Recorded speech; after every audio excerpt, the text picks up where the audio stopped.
చేసినట్లయితే ప్రియదేని బిడ్డలారా గమనించండి. నికోదేము రాత్రికాల సమయమందు దేవుని దగ్గరికి రావడానికి గల శ్రేష్టమైనటువంటి లక్షణాలు ఏమిటి? దేవునిలో ఏమి చూసి ఈ నికోదేము దేవుని దగ్గరికి వచ్చాడు అనేటువంటి విషయాన్ని మనము జ్ఞాపకం చేసుకోవాలి. కనుక ఎవరి దగ్గరికన్నా మనము సమాధానం కోసం, జవాబు కోసం మనము వెళ్ళి ఉంటే ఆ జవాబు మనకు తెలియనటువంటి జవాబులు వారి దగ్గర ఉన్నాయని సత్యాన్ని మనము గుర్తించి వారి దగ్గరికి వెళ్ళినట్లుగా మనము అనుకుంటూ ఉంటాం. నికోదేము కూడా యేసు ప్రభు వారి దగ్గర రావడానికి గల కారణం ఏంటంటే, నికోదేముకి యేసు ప్రభు వారి గురించి బాగా అర్థం చేసుకున్నాడు. దేవునికి స్తోత్రం కలుగునుగాక. నికోదేము యేసు ప్రభుల వారిని అర్థం చేసుకున్నాడు.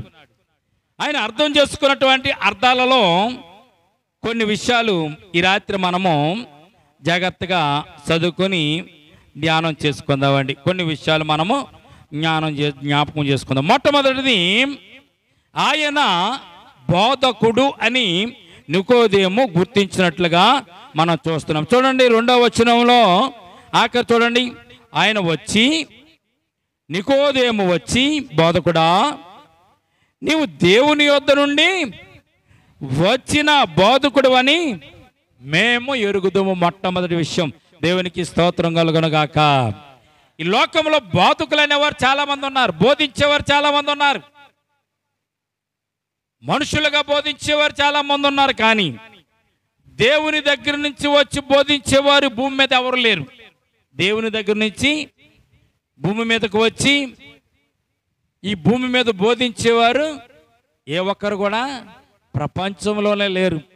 ఆ ఒకే ఒక ఆయన యేసుక్రీస్తు ప్రభుల వారని మీరు తప్పకుండా జ్ఞాపకం చేసుకోవాలి. దేవునికి స్తోత్రం కలుగునుగాక. నికోదేము గుర్తించాడు, ఆయన బోధకుడు అని. బోధించడానికి తగినవాడు ఆయన. అనేక విషయాలు బోధించాడు. ఆయన మానవులు ఎలాగ జీవించాలి, మనుషులు ఎలాగ జీవించాలి, పిల్లలు ఎలాగ జీవించాలి, పెద్దవారు ఎలాగ జీవించాలి, ఈ లోకంలో ఎలాగ జీవిస్తే నీకు మేలు కలుగుతుందో ఆ మేలైన విషయాలు యేసుక్రీస్తు ప్రభువారు తన బోధలలో అనేక సార్లు బోధించి మనుషులకైనా తెలియజెప్పినట్టుగా మనం చూస్తున్నాం. అందుకే ఈ యొక్క నికోదేము జ్ఞాపకం చేసుకున్నాడు, ఆయన మంచి బోధకుడు. 2వ విషయం చూడండి. 2వ విషయం చూస్తున్నట్లయితే నువ్వు బోధకుడు అని చెప్పాడు. 2వది, దేవుని వద్ద నుండి వచ్చిన బోధకుడు అని నేను ఎరుగుదును అన్నాడు. దేవునికి స్తోత్రం కలుగునుగాక. ఆయన దేవుని వద్ద నుండి వచ్చినటువంటి బోధకుడు. మామూలుగా ఈ లోకంలో తయారయ్యే బోధకులు చాలా మంది ఉన్నారు. కానీ దేవుని దగ్గర నుంచి బోధించడానికి వచ్చినటువంటి ఏకైక బోధకుడు యేసుక్రీస్తు ప్రభువారని నికోదేము తెలుసుకున్నాడు. బాగుంది. ఇంకొక మాట కూడా ఇక్కడ నికోదేము అంటున్నాడు. ఏమని చెప్తున్నాడు చూడండి. దేవుడు అతనికి తోడై ఉంటేనే గాని, అంటే పైనుంచి దేవుని దగ్గర నుంచి బోధకుడుగా ఈ లోకానికి వచ్చినటువంటి యేసుక్రీస్తు ప్రభుల వారికి ఆయన బోధించే బోధలకు ఎవరు తోడుకున్నారంటే అండి, దేవుడు అతనికి తోడై ఉన్నాడని సత్యాన్ని నికోదేము గమనించినట్టుగా, గుర్తించినట్లుగా మనం చూస్తున్నాం. దేవునికి స్తోత్రం కలుగునుగాక. నికోదేము ఏం చూశాడు? మనలో మాట మనం అనుకోవటానికి నికోదేము యేసు ప్రభువు చేసినటువంటి కార్యాలలో ఏ కార్యం చూశాడు? నికోదేము ఏ కార్యాలు చూస్తాడంటే, అంతకుముందు యేసు ప్రభువారు మొట్టమొదటిగా ఒకే ఒక కార్యం చేశారు. ఆయన ఈ నికోదేమును సందర్శించక ముందు, నికోదేమును కలవక ముందు, నికోదేము యేసు ప్రభువారు కలవక ముందు జరిగిన సంభవాలు ఏంటో తెలుసండి. ఆయన మొట్టమొదటిగా కానాను విందులో నీళ్లను ద్రాక్షారసముగా మార్చినటువంటి కార్యక్రమాన్ని నికోదేము చూసినట్లుగా మనం చూస్తున్నాం. దేవునికి స్తోత్రం కలుగునుగాక. ఆయన ఎక్కడ ఏం మాట్లాడినా, ఏ మాట చెప్పినా, ఏ పదాలు పలికినా కానీ అది లోకంలో మనుషులు మాట్లాడే పదాలుగా లేవు. ఆయన నోట వెంబడి వచ్చే ప్రతి మాట కూడా శ్రేష్టమైనదిగా, పరిశుద్ధమైనదిగా, పరలోకం నుంచి దిగి వచ్చిన వారు మాట్లాడేదిగా ఆయన మాటలు ఉన్నాయి కనుక నికోదేము యేసుక్రీస్తు ప్రభు వారిని అభిమానించి ప్రేమించి ఆయన దగ్గరికి వచ్చి ఆయన చెప్తున్న మొట్టమొదటి మాట, ఈ నువ్వు బోధకుడు అన్నాడు. రెండవది, దేవుని వద్ద నుండి వచ్చిన బోధకుడు అని చెప్పాడు. మూడవది, నీకు దేవుడు తోడై ఉన్నాడని నికోదేము గుర్తించాడు. కారణం ఏంటంటే నీళ్లను ద్రాక్షారసంగా మార్చడం అనేది మానవులకు అసాధ్యమైనటువంటి కార్యం. మానవులకు సాధ్యం కాదు. నీళ్లను ద్రాక్షారసంగా మార్చడం, నీటిని ద్రాక్షారసముగా మార్చి దానికి రుచు రంగు ద్రాక్షారసములాగా టేస్ట్ రావడం అనేది చాలా అసాధారణమైన విషయం. ద్రాక్షాపళ్ళను తొక్కి రసం తీసి దాన్ని నీటిలో కలిపి బయటికి ఇస్తే అది వేరే విషయం. కానీ యేసు ప్రభువు చేసిందంటే తెలిసింది, నీటిని ద్రాక్షారసముగా మార్చిన గొప్ప దేవుడు. అందుకే నికోదేము ఆలోచన చేశాడు, నీకు దేవుడు తోడై ఉన్నాడు. నీవు చూడండి, ఇంకో మాట కూడా అంటాడు, నీవు చేయుచున్న సూచక్రియలను ఎవడునూ చేయలేడని ఆయనతో చెప్పిన దేవునికి స్తోత్రం కలుగునుగాక. దేవుడు నీకు తోడై ఉంటేనే కానీ నువ్వు చేయుచున్న సూచక్రియలు ఎవరు కూడా చేయలేరు. ఈ లోకంలో అనేక మంది మనుషులు ఉన్నారు, అనేక మంది బోధకులు ఉన్నారు. ఉన్నటువంటి వారు సూచక్రియలు చేస్తానని చెప్తారు అంతే. నేను ప్రార్థన చేస్తానమ్మా నీకు స్వస్థత కలుగుతుంది అంటారు. ప్రార్థన చేసినప్పుడు స్వస్థత కలిగితే నేను ప్రార్థన చేశాను కనుక కలిగింది అంటాడు. ఒకవేళ కలగలేదు అనుకోండి, అమ్మ నువ్వు విశ్వాసం ఉంచలేదు, నీ విశ్వాసం తక్కువైపోయింది, నువ్వు విశ్వాసం ఉంచు అంటాడు. మళ్ళీ యేసు ప్రభువు అలా కాదండి. ఆయన ఏం చేసినా ఆయన ముట్టుకుంటే స్వస్థత, ఆయన కంటిని ముట్టుకుంటే స్వస్థత, కాలుని ముట్టుకుంటే స్వస్థత, చేతిని ముట్టుకుంటే స్వస్థత. కుష్టు వ్యాధిగ్రస్తులు వచ్చి ఆయన ముందు నిలబడితే ఆయన పట్టుకుంటే చాలు, వారి శరీరం అంతా కూడా కుష్టి వ్యాధి అంతా పోయి స్వస్థత వారికి దొరికినట్లుగా పరిశుద్ధ గ్రంథాల్లో మనం చూడగలుగుతున్న దేవునికి స్తోత్రం కలుగునుగాక.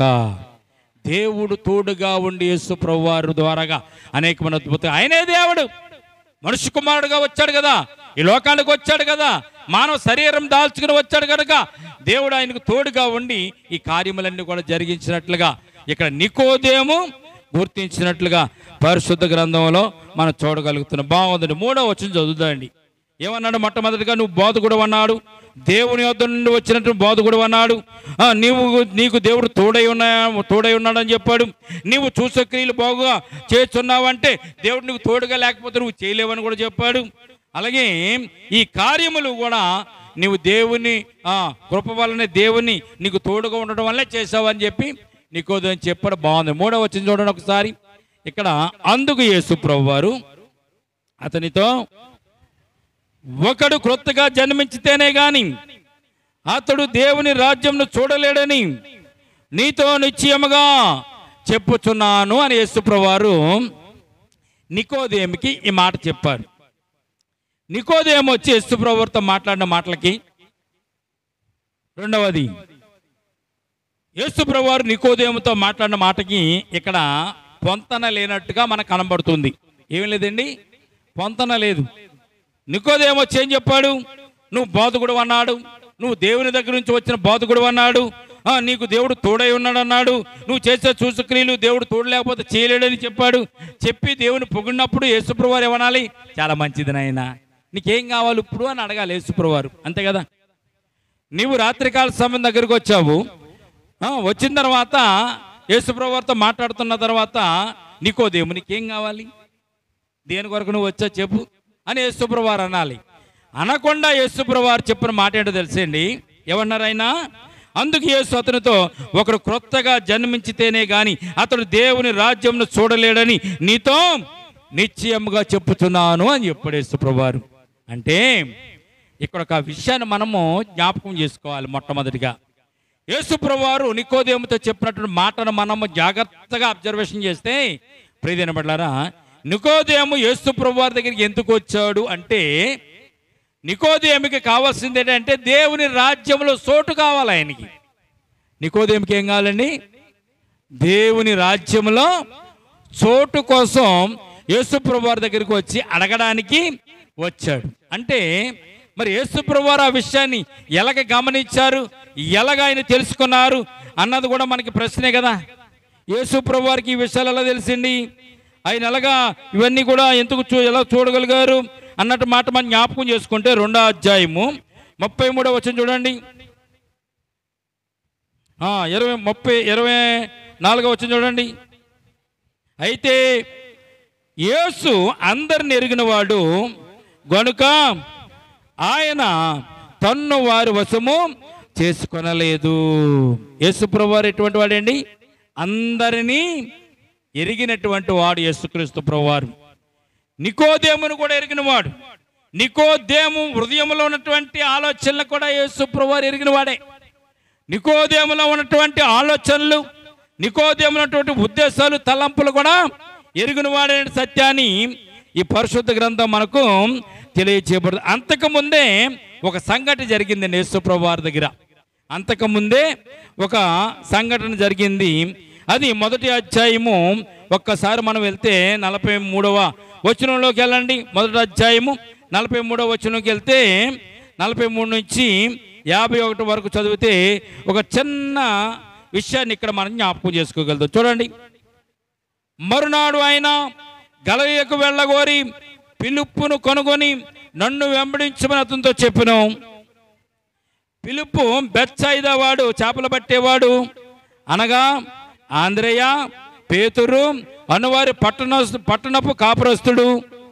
ఫిలిప్పు నతానయేలును కనుగొని ధర్మశాస్త్రంలో మోషేయు ప్రవక్తలు ఎవరిని గూర్చి వ్రాసిరో ఆయనను కనుగొంటిమి, ఆయన యేసేపు కుమారుడైన నజరేయుడగు యేసు అని అతనితో చెప్పాను. ఎవరు చెప్పారు ఇక్కడ?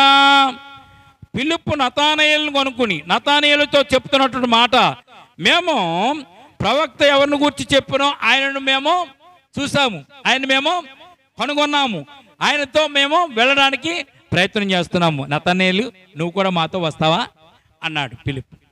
అప్పుడు నతానయేలు అన్నాడు, ఎవరైనా అంటే ప్రవక్తలు ఎవరి గురించి చెప్పారో ఆయనే ఈయన, ఆయన మనకు ఈ లోకానికి వచ్చారు మన కోసం, మేము ఆయన దగ్గరికి వెళ్తున్నాం, నువ్వు కూడా వస్తావా నతానయేలు అని ఫిలిప్పు చెప్పినప్పుడు నతానయేలు ఏమనంటే, నేను కూడా మీతో వస్తాను, నేను కూడా ఆయనను చూస్తాను అన్నాడు నతానయేలు. చదవండి.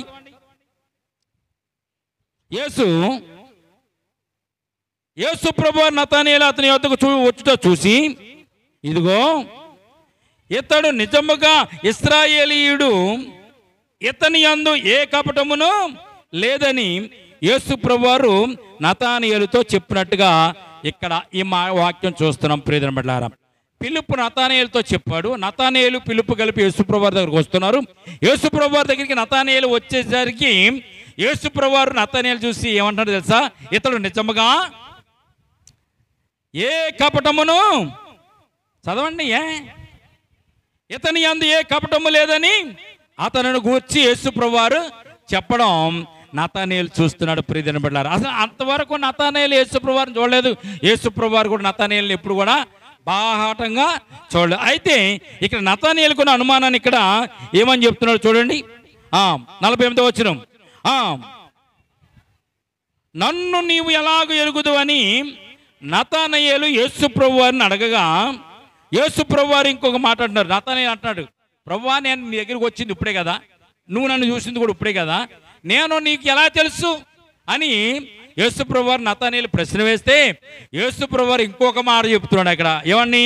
ఫిలిప్పు నిన్ను పిలవక మునిపే నీవు అంజూరపు చెట్టు క్రింద ఉన్నప్పుడే నిన్ను నేను చూసి తిని అంటున్నాడు యేసు ప్రభువారు. దేవునికి స్తోత్రం కలుగునుగాక. నిన్ను ఇప్పుడు చూడటం ఏంటయ్యా? ఫిలిప్పు నిన్ను కలుసుకోకముందే నీకు తెలుసు నాకు, నువ్వు అంజూరపు చెట్టు కింద కూర్చున్నప్పుడే నేను నిన్ను చూశాను అన్నాడు. నతానయేలుకి ఏమీ అర్థం అలే, పాలు పోలే. ఆ రోజుల్లో అంజూరపు చెట్టు కింద గర్భిణీ స్త్రీలు వెళ్ళి చేత తీర్చుకుని వచ్చేటటువంటి వారు ఆ రోజుల్లో. అంజూరపు చెట్టు ఏంటో తెలుసండి? ఎవరైనా స్త్రీలు కనే ముందు ఆ అంజూరపు చెట్టు దగ్గరికి వెళ్ళి 1-2 గంటలు కూర్చుని వారు ఆ అంజూరపు చెట్టు గాలిని పీల్చుకుని వారు ఇళ్ళకి వెళ్ళేవారు. గర్భిణీ స్త్రీలందరూ కూడా అంజూరపు చెట్టు కిందే కూర్చునేవారు. కనబోయే ముందు అనమాట. కారణం ఏంటో తెలుసండి, అంజూరపు చెట్టు కింద కూర్చుంటే వారికి సుఖమైన ప్రసూతి వస్తుందని, వారి బిడ్డలు బాగుంటారని, వారికి ఆరోగ్యం బాగుంటుందని ఆనాడు ఒక శాస్త్రమంతా కనుక అంజూరపు చెట్టు యేసుప్రభువారికి గుర్తుగా అక్కడ మరి ఉన్నది కనుక ప్రియమైన బిడ్డలారా, అంజూరపు చెట్టు కిందకి వెళ్ళి వారు కూర్చునేవారు. ఇక్కడ యేసుప్రభువారు చెప్పిన మాట ఏంటో తెలుసా, ఇప్పుడు నిన్ను పిలవక ముందే నువ్వు నాకు తెలుసు, అంజూరపు చెట్టు కింద నువ్వు కూర్చున్నప్పుడు కూడా నాకు తెలుసు అని యేసుప్రభువారు చెప్పిన మాటకి అర్థమేంటో తెలుసా, వారి పిచ్చోడా, నీవు తల్లి కడుపులో ఉండి మీ తల్లి నిన్ను అంజూరపు చెట్టు కింద కూర్చున్నప్పుడు నువ్వు నాకు అప్పుడే తెలుసని యేసుప్రభువారు చెప్తున్నా. అంటే అర్థమేంటో తెలుసండి, నువ్వు పిండమ్మగా ఉండగానే నేను నిన్ను చూశానని యేసుప్రభువారు చెప్తున్న. దేవునికి స్తోత్రం కలుగునుగాక. అప్పుడు యేసుప్రభువారి గురించి నతనయేలు ఏం చెప్తున్నాడు చూడండి ఒకసారి, 49వ వచనం. నతనయేలు, బోధకుడా, అక్కడ మనకి నికోదేము చెప్పాడు చూసారా, నికోదేము ఏదైతే చెప్పాడో ఇక్కడ నతనయేలుకు కూడా జ్ఞానోదయం అయింది. నతనయేలు కూడా గ్రహిస్తున్నాడు. ఏమని చెప్తాడో తెలుసా, అందుకు బోధకుడా నీవు దేవుని కుమారుడవు, ఇశ్రాయేలుకు రాజు అని ఆయనకు ఉత్తరం ఇచ్చిన. దేవునికి స్తోత్రం కలుగునుగాక. అంటే బోధకుడైనటువంటి వారు ఎదుటి వారికి బోధకుడుగా కనబడతాడు. బోధకులు కానవారు బోధకులుగానే కనబడతారు. వారి అలవాట్లు, వారి పరిస్థితులు, వారి యొక్క మాట తీరి, వారి ముఖంలో ఉన్నటువంటి వక్షస్సు, ఆ యొక్క తేజస్సు దేవుడు వారికి ఇస్తున్నట్టుగా మనం చూస్తున్నాం. ప్రియమైన బిడ్డలారా, ఇక్కడ నతనయేలు అంటున్నాడు, నువ్వు బోధకుడు అని, దేవుని దగ్గర నుంచి వచ్చిన వాడవని. నికోదేము కూడా అదే చెప్పాడు, నువ్వు బోధకుడు, నువ్వు దేవుని దగ్గర నుంచి వచ్చినవాడు, దేవుడు నీకు తోడుగా ఉన్నాడు, నువ్వు చేస్తున్న క్రియలు దేవుడు తోడుగా లేకపోతే అవి చేసేవి కాదని చెప్పి యేసుప్రభు దగ్గరికి వచ్చి చెప్పినప్పుడు యేసుప్రభు వారు గమనించారు ఇక్కడ నికోదేము ఎందుకు వచ్చాడో యేసుప్రభు వారు. కాబట్టి అందరూ యేసుప్రభు వారికి తెలిసిన వారే. నీవు తెలుసు, నేను తెలుసు. ఈ లోకంలో ప్రతి ఒక్కరి యొక్క హృదయాలు, మనసులు, తలంపులు, ఆలోచనలన్నీ కూడా యేసుప్రభు వారు ఎరిగి ఉన్నారని సత్యాన్ని ఈ రాత్రికాల సమయంలో మీరు కూడా గుర్తించాలి. అందుకు యేసుప్రభు వారు ఏం చెప్పారు, నువ్వు క్రొత్తగా జన్మించితేనే కానీ అతడు దేవుని రాజ్యంను చూడలేడని నీతో నిశ్చయముగా చెప్పుచున్నానని నికోదేముతో యేసుప్రభు వారు చెప్పినప్పుడు నికోదేము అంటున్న మాటలు చూడండి ఒకసారి, 4వ వచనం. అందుకు నికోదేము, ముసలివాడైన మనుషుడు ఎలాగ జన్మింపగలడు, రెండవ మారు తల్లి గర్భమందు ప్రవేశింపగలడా అని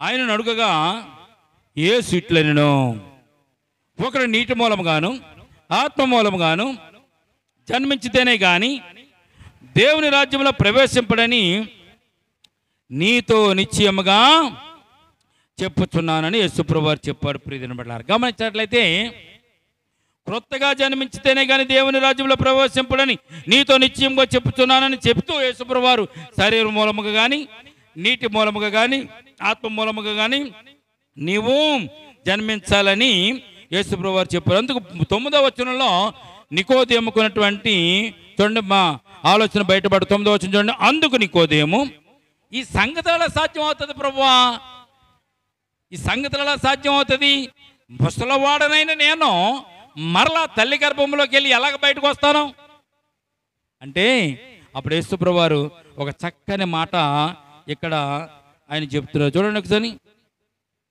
యేసు ఇట్లనెను, నీవు ఇశ్రాయేలీయులకు బోధకుడు అయి ఉండి వీటిని ఎరుగువా, మేము ఎరిగిన సంగతే చెప్పుచున్నాము, చూసిన దానికే సాక్ష్యం ఇచ్చుచున్నామని యేసుప్రభు. నువ్వు ఇశ్రాయేలుకు బోధకుడు కదా, ఇశ్రాయేలుకు బోధకుడు ఉండి మరలా జన్మించడం అంటే, క్రొత్త జన్మ అంటే నీకు తెలవకపోతే నువ్వేం బోధిస్తున్నావు, నీ బోధ ఎలాగుంది? అందుకే నికోదేము యేసుప్రభు వారిని కలుసుకోవాలని వచ్చాడు. దేవునికి స్తోత్రం కలుగును గాక. నికోదేముకి తెలియదు, ఇది క్రొత్త జన్మ అంటే తెలియదు, నూతన జన్మ అంటే తెలియదు, దేవుని రాజ్యంలో ప్రవేశించాలంటే ఏం చేయాలో నికోదేముకి తెలియదు. ప్రియమైన అందుకే నికోదేము యేసుప్రభు వారి దగ్గరికి వచ్చారు. అందుకే యేసుప్రభులో ఉన్నటువంటి క్వాలిఫికేషన్, ఆ జ్ఞానము నికోదేముకి ఎవరు ఇవ్వలేకపోయారు. అందుకే నికోదేము యేసు ప్రభువు వారి దగ్గరికి వచ్చినట్టుగా పరిశుద్ధ గ్రంథంలో మనం చూడగలుగుతున్నాం ప్రియమైన బిడ్డలారా. అందుకే యేసు ప్రభువు వారు కూడా నికోదేము యొక్క ఆలోచన చూశాడు, నికోదేములో ఉన్నటువంటి ఆశను చూశాడు. ఆ ఆశకు తగినట్టుగా యేసు ప్రభువు వారు నికోదేముకు ఏం చేస్తారండి, ఒక ఆలోచనను ఇచ్చినట్లుగా పరిశుద్ధ గ్రంథంలో మనం చూడగలుగుతున్నాం. అందుకే యేసు ప్రభువు వారు చెప్పారు, ఒక నీటి మూలముగాను ఆత్మ మూలము జన్మిస్తేనే కానీ పరలోక రాజ్యానికి ఎవరు కూడా చేరలేదు. నీవు కూడా అంతే, నీవు కూడా నీటి మూలముగాను ఆత్మ మూలముగాను జన్మిస్తే నీకు పరలోక రాజ్యంలో నీకు కూడా స్థానం ఉంటుందన్న సత్యాన్ని యేసు ప్రభువు వారు ఇక్కడ నికోదేముకు చెప్పినట్టుగా పరిశుద్ధ గ్రంథంలో మనం చూడగలుగుతున్నాం. ప్రియమైన బిడ్డలారా, చూడండి 16వ వచనం చూడండి, 16వ వచనం. అందుకు మరలా యేసు ప్రభువు వారు చెప్పిన మాట చూస్తే, దేవుడు లోకమును ఎంతో ప్రేమించెను, అద్వితీయ కుమారునిగా పుట్టిన వాని యందు విశ్వాసముంచు ప్రతివాడు నశింపక నిత్య జీవం పొందినట్లు ఆయనను అనుగ్రహించెను. లోకము తన కుమారుని ద్వారా రక్షణ పొందుటకే గాని లోకమునకు తీర్పు తీర్చుటకు దేవుడైనను లోకములోనికి పంపలేదు. ఆయన యందు విశ్వాసముంచు విశ్వాసముంచు వానికి తీర్పు తీర్చబడదు. విశ్వసించువాడు దేవుని అద్వితీయ కుమారుని నామమందు విశ్వసించిన వాడు అద్వితీయ దేవుని కుమారుని నామమందు విశ్వసించలేదు గనుక వానికి ఇంతగా మునిపే తీర్పు ఆ తీర్పు ఇదే అని చెప్పి నికోదేముకు యేసుక్రీస్తు ప్రభువారు బోధకుడుగా, దేవుని దగ్గర నుంచి వచ్చినటువంటి బోధకుడుగా అనేక విషయాలు నికోదేము చెప్పి నికోదేముని పంపించినట్లుగా పరిశుద్ధ గ్రంథంలో మనం చూడగలుగుతున్నాం. కనుక ప్రియమైన బిడ్డలారా, గమనించాలి, మనము దేవుని గురించి మనం తెలుసుకోవడానికి ప్రయత్నం చేయాలి. నికోదేము తెలుసుకున్నాడు ఆయన ఎవరో, ఎక్కడి నుంచి వచ్చారో, ఆయన చేసిన కార్యాలు ఎవరి ఆధీనంలో చేస్తున్నారో, ఎవరి మహిమలో చేస్తున్నారో నికోదేము తెలుసుకున్నాడు. ఈ రోజున మనము క్రైస్తవులు మనము దేవుని గురించి కానీ, దేవుని కార్యాల గురించి కానీ, దేవుని అద్భుతాల గురించి కానీ, ఆశ్చర్య కార్యాల గురించి కానీ మనము విశ్లేషించుకోలేకపోతున్నాం, విశదీకరించుకోలేకపోతున్నాం. ఎలా జరిగినాయి ఇవన్నీ అనేటువంటి ఆలోచన మనకు తట్టడం లేదు. ఏదో మనం వస్తున్నాం వెళ్తున్నాం అన్నమాట. కానీ ప్రియమైన నికోదేములాగా మనం ఆలోచించాలి. ఆయన యొక్క గుణగణాలను, ఆయన లక్షణాలను, ఆయన ప్రభావాన్ని, దేవుని కుమారుడుగా ఆయనకున్నటువంటి ఆధిక్యతను మనం జ్ఞాపకం చేసుకుంటూ ఆయన స్తుతించాలి, ఆయన గణపరచాలని, మహిమపరచాలి. నికోదేములాగా మనం కూడా దేవుని గుర్తించి, నికోదేములాగా మనకున్న సందేహాలన్నీ కూడా దేవుని సన్నిధానంలో మనం అడిగి తెలుసుకుని మన జీవితంలో కూడా నిత్య జీవానికి వారసులుగా మనం దేవుడు ఏర్పాటు చేసుకున్నాడు. వారు మనసు పొంది బాప్తిసం తీసుకుని రక్షణ పొందుకుని దేవుని సన్నిధానం దేవుని బిడ్డలుగా ఉండే భాగ్యం దేవుడు ఇచ్చాడు. కనుక ఆ భాగ్యాన్ని విడిచిపెట్టకుండా మనం కొనసాగించుకుంటూ పరలోక రాజ్యానికి వెళ్ళేంత వరకు కూడా మనము అనేక రీతిలుగా సాతాను పడగొట్టాలని చూస్తాడు, పోటు చేయాలని చూస్తాడు, భయపెడుతూ ఉంటాడు. వాటినంటే కూడా మనం ఎదిరించి మనం దేవునితో నడుస్తూ, దేవునితో జీవిస్తూ దేవునికి ఆశీర్వాదాలు పొందుకుందాం. నికోదేముకు ఉన్నటువంటి జ్ఞానాన్ని మనం కూడా ధరించుకుని దేవుని యొక్క చిత్తాన్ని, దేవుని యొక్క ఆశీర్వాదాలు పొందుకుంటూ ముందుకు సాగదు. కొద్ది మాటలు దేవుడు దీవించి మనలను ఆశీర్వదించును గాక. ప్రేమల తండ్రి, కృపల దేవందమునైనా ఇంతవరకు నైనా కొడుకులో ఉండి మాతో మమ్మల్ని నడిపించినందుకు స్తోత్రాలు తండ్రి. అల్పులో భాగ్యమునైనా ఈ రాత్రి నీ పాదాల చెంతనైనా ప్రభు మేము నిలిచున్నాం తండ్రి. ఇదిగోనైనా ప్రభు కూడి వచ్చిన సంఘాన్ని, సంఘ బిడ్డలు మీరు జ్ఞాపకం చేసుకున్న ప్రభునైనా అరకాలు మొదలుకొని నన్నెత్తి వరకు కూడా ప్రభు నీ బిడ్డలకు స్వస్థతను అనుగ్రహించండి తండ్రి. ఇదిగోనైనా ప్రభు విత్తబడినటువంటి వాక్యాన్ని ప్రభునైనా మరి నీ బిడ్డల జీవితాల్లో ఫలించినట్టు కృప చూపించండి.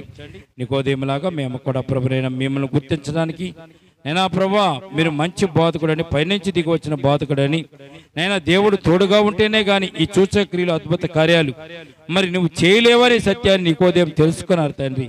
మేమైతే నేను ప్రభా తెలుసుకోలేకపోతున్నాం. ఈ రాత్రి కాల సమయం అందు మాకు తెలియజేసినందుకే స్తోత్రాలు చెల్లించుకుంటున్నాం. కూడి వచ్చిన సంఘాన్ని, సంఘ బిడ్డలు జ్ఞాపకం చేసుకున్న ప్రతి విషయంలో ప్రభా మేలు అనుగ్రహించే గొప్ప దేవుడు నీవే.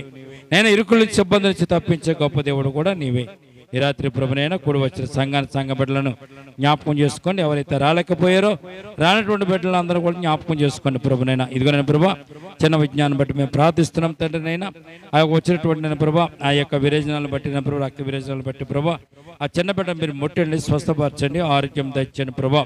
ఆ కుటుంబంలో ప్రభునైన శాంతిని, సమాధానాన్ని దయచేయండి ప్రభా. అలాగే నేను ప్రభా నాగు గారి విషయంలో కూడా మేము ప్రార్థించినప్పుడు నేను స్వస్థతను అనుగ్రహించాను. నేను మరి ఆ కుటుంబ ప్రభా కృతజ్ఞత కలిగి నీ సన్నిధానంలో ప్రభా సాక్షిగా ఉండడానికి నేను కృప చూపించండి తండ్రి. అలాగే నన్ను ప్రభు రానటువంటి బిడ్డలందరిని బట్టి నన్ను ప్రార్థిస్తున్నాం తండ్రి. భాను గారి కుటుంబాలను బట్టి, అలాగే లక్ష్యం గారి కుటుంబాన్ని బట్టి, రవణమ్మ గారి కుటుంబాలను బట్టి కూడా ప్రార్థన చేస్తున్నాం తండ్రి. నైనా వారిని జ్ఞాపకం చేసుకొని ఈశ్వరమ్మ గారిని బట్టి, రేవతమ్మని బట్టి కూడా జ్ఞాపకం చేస్తున్నాం. మరి మీకు వచ్చినటువంటి ఇగురు ప్రభునైనా మరి శారంతల్ గారిని బట్టి, కస్తూరంతల్ గారిని బట్టి ఈ రాత్రి నైనా మేము ప్రార్థిస్తున్నాం తండ్రి. వారి కుటుంబాలలో, వారి జీవితంలో అద్భుత కార్యాలు, ఆశ్చర్య కార్యాలు జరిగించండి. ఈ రాత్రి ప్రభునైనా మేము అల్పులం, అభాగ్యమునైన ప్రభు మీరే ఏర్పాటు చేసుకున్నారు, మీ సన్నిధానంలోనికి చేర్చుకున్నారు, మీ సన్నిధానం నుండే భాగ్యం ఇచ్చారు. స్తోత్రాలు తండ్రి. అలాగే ప్రభు వివాహం కావలసినటువంటి నేను ప్రభు నా బిడ్డను బట్టి నేను కూడా ప్రార్థన చేస్తున్నాం తండ్రి. నైనా ఈ రాత్రి శనివారపు ప్రార్థన కూడుకలో ప్రభునైనా మీ కృపను గురించండి తండ్రి. నేను అదృష్టవశం చేతనే, కాలవశం చేతనే ఇవన్నీ జరుగుతున్నాయని చెప్పిన దేవుడు తండ్రి. నైనా అనేక దినాలుగా మేము ప్రార్థిస్తున్నాం తండ్రి. నైనా మీ కార్యం కోసం ఎదురు చూస్తున్నాం, మీ కృప కోసం ఎదురు చూస్తున్నాం తండ్రి. నైనా దయ చూపించండి, కరుణ దయచండి తండ్రి. నువ్వు చేయలేకపోతే మేము చేసేది ఏమీ లేదు నాయన ప్రభా, మా వల్ల ఏం కాదు నాయన. పరమ తండ్రివి, పరలోకపు తండ్రి, ఈ రాత్రి నాయన ప్రభా నా బిడ్డల కోసం నేను ప్రార్థిస్తున్నాం తండ్రి. నైనా నన్ను మన్నించండి, నా ప్రార్థన మన్నించండి, నా ప్రార్థన ఆలకించండి. ఈ రాత్రి నేను ప్రభు వివాహ కార్యక్రమాల్లో ప్రభు మేము ముందుకు సాగడానికి నైనా మార్గాలు మీరే తెలియచేయండి ప్రభునైనా. అలాగే ప్రభునైనా మరి సంఘ బిడ్డలను కూడా మీరు జ్ఞాపకం చేసుకున్న ప్రభా ఇవన్న ప్రభు ఈ స్థలంలో ప్రభు మేము చేసిన ప్రతి ప్రార్థనలు కూడా ఆలకించి అంగీకరించినటువంటి గొప్ప దేవుడు తండ్రి. మందిర విషయంలో మేము ప్రార్థించినప్పుడు అద్భుతంగా ప్రభా ఈ నిర్మాణాలను మేము కట్టుకోవడానికి, నిర్మాణాలను ప్రభు నిర్మించుకోవడానికి నైనా కృప చూపించారు తండ్రి. అన్ని విషయాల్లో ప్రభా మాకు తోడుగా ఉండి ముందుండి నడిపించిన దేవుడు తండ్రి. నేను ఇక నేను ప్రభునైనా బిడ్డల విషయంలో కూడా కృప చూపించండి. అలాగే నేను ప్రభు స్కూల్ తెరిచారు నైనా, మరి స్కూల్కి వెళ్ళే పిల్లల గురించి మేము ప్రార్థిస్తున్నాం తండ్రి. నైనా వారికి కావాల్సిన పుస్తకాలు, వారికి కావాల్సిన బ్యాగులు, వారికి కావాల్సిన ఫీజులు ప్రభునైనా చాలా బాధాకరమైన విషయాలు ప్రభునైనా వారి బిడ్డలను దీవించండి, వారి గృహాలను దీవించండి, కుటుంబాలను దీవించండి.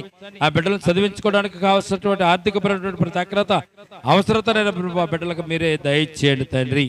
వాతావరణం ప్రభునైనా మరి వర్షాకాలం కనుకైనా ప్రభా వాతావరణం అనానుకూలంగా ఉంటుంది, కానీ అయినా కానీ ప్రభా మరి నిన్ను ప్రభు నిన్ను గణపరచాలి, నిన్ను మహిమపరచాలి, నీ సన్నిధానం స్తుతించాలి నేను ప్రభా. ఆ సమయాన్ని కూడా ప్రభునైనా మేము దొంగలించకుండా నీ సన్నిధానంలో ప్రభునైనా మీ కొరకు వాడడానికి నైనా కృప చూపించండి. ఈ రాత్రి ప్రభు అద్భుతంగా ఆశ్చర్యకరంగా ప్రభునైనా కరెంటు లేనప్పటికీ కూడా ప్రభునైనా నిన్ను స్తుతించడానికి, గణపరచడానికి ఇచ్చిన కృపను బట్టి స్తోత్రాలు చెల్లించుకుంటూ కూడి వచ్చిన ఇదిగో ప్రభా సంఘ బిడ్డలందరూ కూడా జ్ఞాపకం చేసుకున్న ప్రభా నైనా మరి ఈ రాత్రి ఎంత అద్భుతంగా ఆశ్చర్యకరంగా ఈ కూడికను జరిగించినందుకు స్తోత్రాలు చెల్లించుకుంటూ రేపటి దినమున మరలా ప్రభునైనా మిమ్మల్ని స్తుతించి మిమ్మల్ని కనపరిచేంత వరకు మీ కాపుదల, మీ కృప మాకు తోడుగా వచ్చి నడిపించమని చేసిన ఈ ప్రార్థన పాదతని చేర్చుకుని నేను కృపాదీవంతో నింపమని యేసయ్య ఉన్నతమైన పరిశుద్ధ నామమున ప్రార్థించి మిక్కిలి వనేమతో బ్రతిమాలి వేడుకొంచున్నాం తండ్రి. ఆమేన్. మన తండ్రి అని దేవుని ప్రేమయు, కుమారుడని యేసుక్రీస్తు కృపయు, పరిశుద్ధాత్మని సహవాసము ఇప్పుడు ఎల్లప్పుడు ప్రభుత్వ పర్యంతము సంగమునకును మనకును సదాకాలము తోడు నీడగొండునగాక. ఆమె యేసు రక్తమే ఇచ్చేం, ప్రవేశ రక్తమే ఇచ్చేం, యేసు నామమున సంపూర్ణ విజయం కలుగునుగాక. ఆమేన్, ఆమేన్, ఆమేన్.